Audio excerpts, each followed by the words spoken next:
Saturday, in fact, we're Yeah. having a webinar precisely for sports broadcasting and announcing. And you're going to be Yes. handling the reins there, and it's going to be great. And yeah, why don't you tell us a little bit about yourself first? We got some hot pressing questions from our chat box. You know, All like right. yeah, like what, like Well, people want to like know. you, Do yeah. yeah, people Well, want to like know. you guys, I'm actually in the voice industry, like you guys are. So you actually sound really great. I wish I could be like you when I grow up. But Also, yeah, I've done a few commercials also before, but I've also gravitated to sports broadcasting. In fact, I thought you were going to make me do one of those Liam Neeson, Morgan Freeman things. So I pulled out a script from Peter Cullen just in case you had to make Oh, me do something. can you Ooh, do can any you do a Peter Cullen? impressions? Well, I know. I just pulled out a script. I don't know if you can, if my mic is good enough to do this. So let's see if I can It's read sounding this. yeah, it's sounding It's decent. okay. This is Okay, a few so days of long ago. no, I just pulled this out from somewhere, so I'm not quite sure if this is gonna work. So Well, put it back in your pants, buddy. here we go. I have witnessed their capacity for courage, That's not and bad. though we are worlds apart, like us, there's more to them than meets the eye. I am Optimus Prime, and I send this message to any surviving Autobots taking refuge among the stars. We are here. We are waiting. That's the only script I could pull out. That's Sorry pretty about that. good. Hey, nice job. Well done. Yeah, I just wanted to be in with your guest. I mean, I'm a big fan of Liam Neeson, but I still like the Kermit the Frog version of McFarlane when he did that. I have a very special set of skills. Was that was I yeah will find you. right, right. Remember I that? saw that interview. That was Yeah, amazing. that's Yeah. amazing. And so yeah, so I am in the I voice will industry find like you. you guys, but not as prolific as the two of you though. Yeah. So yeah, tell us a little bit about your history. Your you've made your mark in the broadcasting industry. You've been doing this for 26 years, and prior to this, you were also in the music industry. Can you Yeah. walk us through that? Well, actually, yeah, I was in the I started out in the music industry. I've been very interested in sports for a very long time. So, but unfortunately, things didn't work out that well in college. So I wound up in the College of Music, in the University of the Philippines College of Music, which, as you know, separated by a street about 3 meters wide from the College of Mass Communication. So I missed it. I missed where I wanted to be. Ended up in the College of Music, thinking that I could shift someday. It never happened because as you know, when you're in this industry, music industry, voice industry, there's a lot of money to be made. So I stayed in the music industry for a while, but I never lost touch of sports. And then there was an opportunity that came in, as you said, 26 years ago, 1994. So I was able to take that opportunity and stayed with two careers for a very long time until I decided in 2010 that I would choose the lower paying job, and that is sports broadcasting. So here I am, 26 years later. Yeah.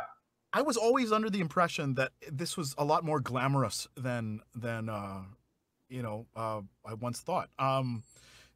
When you're talking about like lower paying, how do you mean exactly? Well, lower paying means that if you don't, let's just put it this way: you make more. I used to make more by doing one commercial jingle than I make in about 3 weeks now. So That's insane. that's pretty much, yeah. You just make a one commercial jingle. I'm sure you're in the industry, so you know how much they pay for a commercial jingle when you do the music for it. So I probably make like one commercial, and then that would be it for the entire month. If I make a second one, that's already gravy, right? Now you got to start working a game in the morning, then you have another game in the afternoon, and probably have a game at night. You're still not gonna cut it. So you work like 10, 12 hours for something that's not even a fraction of what the music industry used to pay you. So pretty much it is the lower paying job. I mean, I just get to move around in my car a lot, if you call EDSA moving around. So yeah, I get from one place to another, just do my job, and still pretty much make the same as I made in the music industry, but with a lot more effort. So it's more of it is the lower paying job because you need to put in more effort to make the same amount of money from the old industry. That's pretty But much it. but it's definitely a passion of yours, and that's why you've not quit. all this Yeah. time, right? Yeah. And not only have I not quit, I'm on a mission right now to try and impart as much as I can to the people who actually want to be in this industry. Because when we came in 1994, nobody taught us how to do this. I mean, I had to learn from my mistakes. I had to be this close to getting fired so that I knew that I was going to do the right thing the next time around. So ever since 2001, we made it, myself included, in a group of guys, made it a calling for us so that we could actually get as much knowledge out there for those who want to come into the industry. And believe me, it's not easy to go in. It's also not easy to stay in this industry. I've seen a lot of good people with really great voices, really good looks, just fall to the wayside because they didn't have the tools. So this is one of the reasons why I'm working with you guys at Vocal Alliance so that we can reach as many people as possible, and maybe open the doors. Yeah. This absolutely resonates with me because I mean, you know, one of our vocations really is education, and so anything I can do to help, I'll be there, man. Well, you're already helping. Yeah. I would love to pick your brain and see how you do broadcasting. Like I mean, when I was doing MTV, we kind of had a little bit of experience on camera, kind of doing broadcasting, kind of introducing music videos and things of that nature. But I mean, I really do love sports also. And I was actually lucky enough recently. I don't know if I've mentioned this on the show yet today, but I'm the current voice of NBA TV Philippines. Oh, okay. So that's you. I was about to ask the producers who the guy was, because I was about to say you chose the right guy. All right. Really, because that's the voice that the NBA should have, a young, hip voice, and not Peter Cullen. You know what I'm talking about? Right. All right. Yeah, I mean, I'm no spring chicken, but I mean, my voice is young sounding, so yeah. Yeah. So yeah, that's what we have this workshop. What are you going to cover in it? Oh wow! I actually took Robbie through a little walkthrough already from the 100 plus slides that I got ready. So it's just basically how you're going to adjust from being a voice talent to being a sportscaster or a broadcaster. It all depends. Not really supposed to be just for sports, but sports is the avenue that most people want to explore. So it's just basically how you're going to go from being locked up in a studio, you know, doing your voiceovers, looking at that teleprompter as you guys do over at MTV, and just delivering your spiel, to fighting a crowd of 1,000 people with like 8 boom mics all around the place, and you have to talk into a microphone that's exposed, and you have no script. I mean, the only script that you have, you're going to be using for about a minute, but your games you're going to be covering is about 2 hours.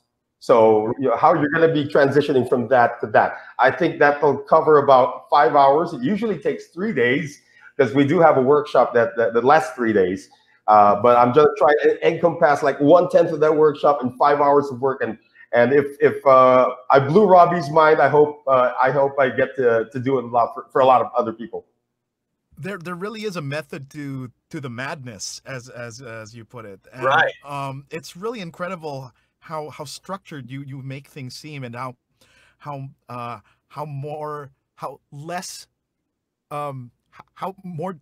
difficult it seems when you put all the pieces together.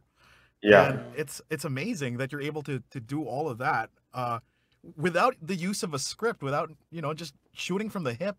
I mean, it's basically what we do here as well. But I mean, you have to come up with color commentary and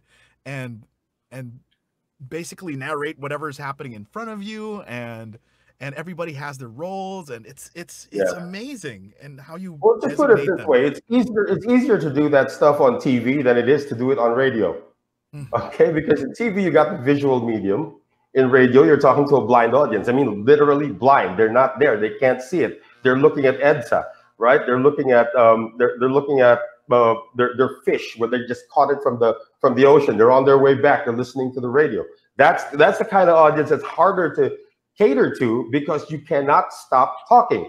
There is no way in hell that you're gonna have to stop talking unless it's a timeout. No dead air. Yeah. Right. There's no dead air allowed, right? So now you're gonna have to do that for at least 4 hours, because you're not even counting overtime in case the game doesn't go into overtime. And you're also not counting the times when there's like a power failure or there's a fight that everything stops and then you're still on air. Now you got to keep on blabbering while everything gets to normal. I mean, you guys remember that brawl between the Philippines and Australia in 2018? You remember that brawl, right?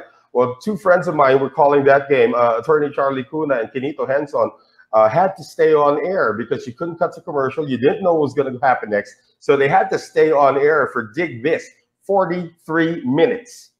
Wow. They were so how do you ramble on? Is it a boxing match after that? Do you kind of go and the Australian with a left hook and you know what I mean? Our training is supposed to say you're not supposed to even look at the video. You're supposed to cut away from it, and you're just going to have to say that this is horrible. This shouldn't be happening. I mean, this is something that we don't want to see. You don't go to the play-by-play for boxing unless you're doing boxing. And I think we're going to cover that. Do you have the leeway to start, you know, getting really opinionated when you start seeing things like that unfold? Like I imagine like someone like Jeff Van Gundy, for example, when he's seeing something like that unfold, he's going to speak his mind and say whatever he wants. You know, he'll say, that's just stupid. I can't believe he did that. You know what I mean? But do you kind of have to walk a fine line? Not really. You know, guys like Jeff Van Gundy, guys like Mark Jackson, they can, but Mike Green cannot. And I'll explain why during the workshop. Right. Because one's a caller and one's play-by-play, right? Right, yeah. The play-by-play guy does something different, and although we've seen some play-by-play guys go overboard, the analysts also go overboard. So there's some really good mix going on with those three, but it sort of borders on you're this close to getting suspended, you're this close to getting reprimanded, you know. So it's exciting actually. This field is. I can't wait for September 5. When we open the doors to everybody, and you have all these questions. I'm going to try, as Robbie said, to put as much structure into something that was never taught to us. You know, our goal is to get these people to come in and take our jobs away one day. At least when you do it, you're equipped with the right thing, right? Now you're not coming in cold and saying, I know what to do, when actually you don't, because there's a lot of things, even us. I mean, I've been in here for 26 years. I'm learning every day. I just learned from the way you two guys just annotated trailers today. Really, I mean that's something that I can bring into my commentary as well, because I love the Little Mermaid throw in there as well. It went also very unscripted. That's the thing also with our industry. There is no script when the action starts. The script happens before and after, but everything else in between, you're shooting from the hip, or as I'd like to say, you're talking out of your ass. Yes, for 2 hours. Exactly. Yeah, and making fanny burps every now and then. I don't call them farts. They're more like fanny burps. Okay, I'll use that word soon. You know, it's funny, Noel. I know so many broadcasters, sports reporters in particular, all really close friends of mine. And but I've never run into you. I've never quite bumped into you before. But it's really nice to meet you. When I was in high school. I remember my older cousin who was in college was trying to become a reporter at the time, and he was kind of running scripts, and he was trying to do play-by-play, and we would even like go watch some sports games, and we would just kind of like, you know, just go do impromptu stuff and just be like, I'll do play-by-play, you do color commentary, okay, let's switch. You know, and that's how it started. Pretty good. And that's how I've heard him do this, and I would love for him to take this workshop with you. And it's funny because that older cousin of mine is he ended up becoming a reporter, and his name is TJ Manoto. So wow, he's one of the best. He's one of he's been one of the best for a while. Yeah. So I've actually been wanting to try something like broadcasting. I would love to take your workshop personally. I would love to try. Well, I hope to see you there. And TJ, I worked with TJ when he was a lot younger. In fact, I think I worked with TJ when he was 21. And so he must have been on GMA at the time. Even. Yeah, he was GMA, and he moved to us in the PBA. And then when before you get to the PBA, you have to start doing the other leagues that they cover. So at the time, we were doing the Philippine Basketball League at the PBL at the time. So I was his first partner doing the PBL, and he was already showing a lot of potential at the time, but TJ's problem was he was thinking too much, and I think this has been his problem for a long time. And he just came out recently that said he had depression, and that clouded a lot of the decisions he had to make as a broadcaster, because he kept on thinking, what if I say this? What if I say that? What if they don't like it? Then I could get fired. Exactly. You know, you go through that process. But it's not really obvious when he was starting out. But when I figured that out, I said, you know what? There is such a thing as taking out the filter, but being responsible for it. Walang Sorry, preno, I'm divulging. I'm divulging already. I'm sorry. We're going to talk about that in the workshop. Yeah. No, but it's okay. TJ's very open about that. You know, he's come out with some really great videos that basically explore, like, you know, depression is something that needs to be talked about. He was very open recently about a childhood incident that he had gone through. And that's something I knew my entire life. I knew that happened like since I was a kid. And, you know, it was really empowering for him to share his story. I think it helped a lot of people as well. So that was really good. Yeah, anytime anybody shares something, you know, that's from the heart, and you know, you're not thinking about what the repercussions are going to be, what they're going to think about you afterwards. That really is the biggest gift that anybody can give.